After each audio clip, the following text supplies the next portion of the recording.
Oh, this is a quick video about the suspension setup for a mini Summit.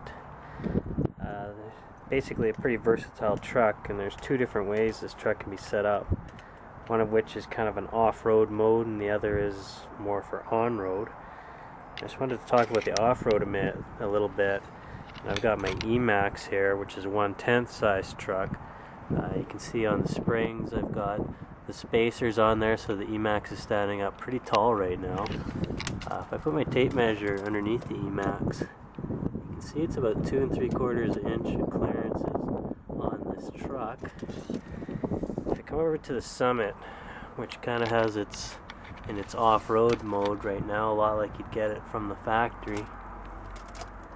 See, it's about just under 2.5 inches on the mini Summit. So that just gives you a little bit of perspective of how high up the mini Summit stands. And some of you might have experienced a lot of flipping over because of that, and that's what I'm going to show you how to remedy.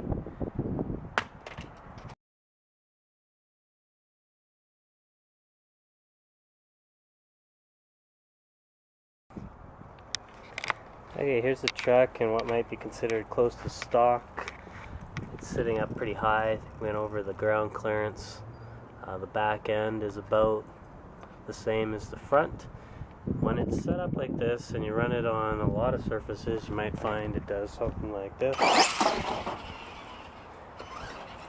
A lot of flips. I'm going to go ahead and try to move at any kind of speed.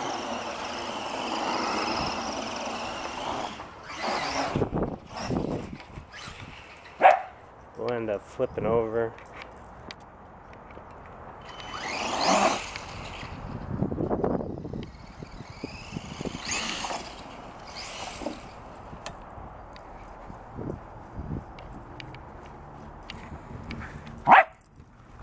Flip over. Flip over. Okay, this is the car with the firm settings. Pretty stiff. Go hit some bumps. Kind of loses control. And flips over a lot.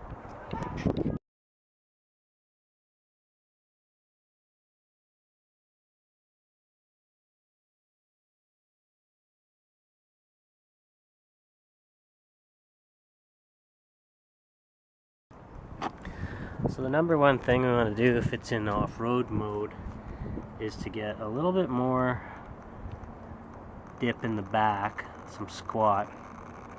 Prevents the truck from wanting to flip over backwards. So if we adjust these springs to give it a little bit of dip, we'll find it won't want to flip backwards quite as much. Yeah. Now we've got the suspension set up so that it's softer and that it is tilted slightly to the back of the car, so not quite as firm. I'd call this the off-road type setting. We'd expect better performance over the logs. So I'll try the full throttle start here. Yeah, we can still do that, no problem. Go over the bumps. The car stays more linear. Slides a bit in the corners. Oops, cone.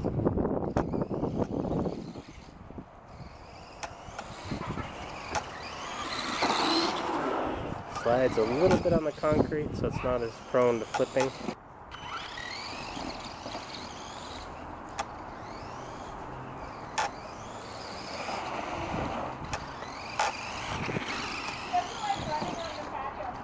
No.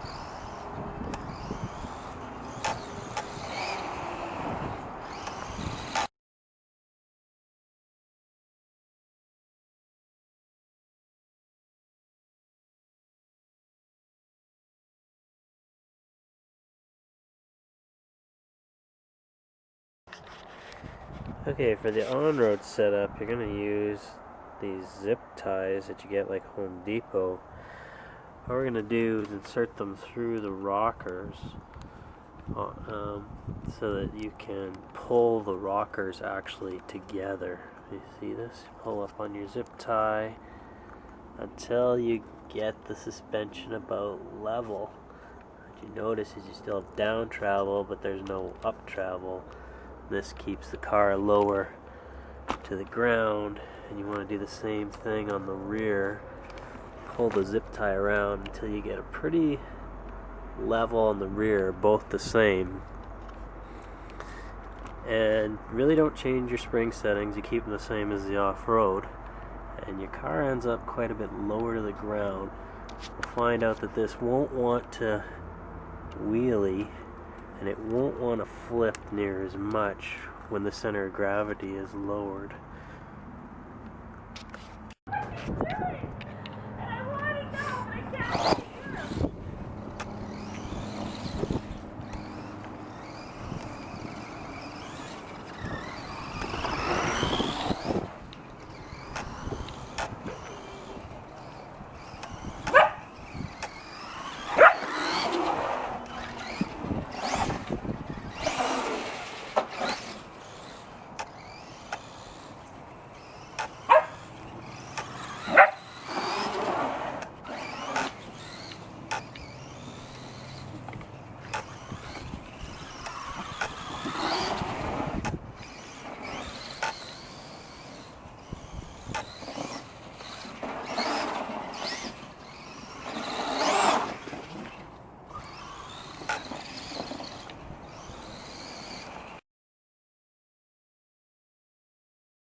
Okay, that's the suspension setup, and what we're going to look at next time is the fact that there's almost no dampening in the shocks. In stock form, the plastic bodies seem to leak all their oil out, and the car almost is just using springs. The other thing that's an issue is these axle carriers get very loose over time, and your steering goes a little bit funny, and I'm going to try a fix for those too.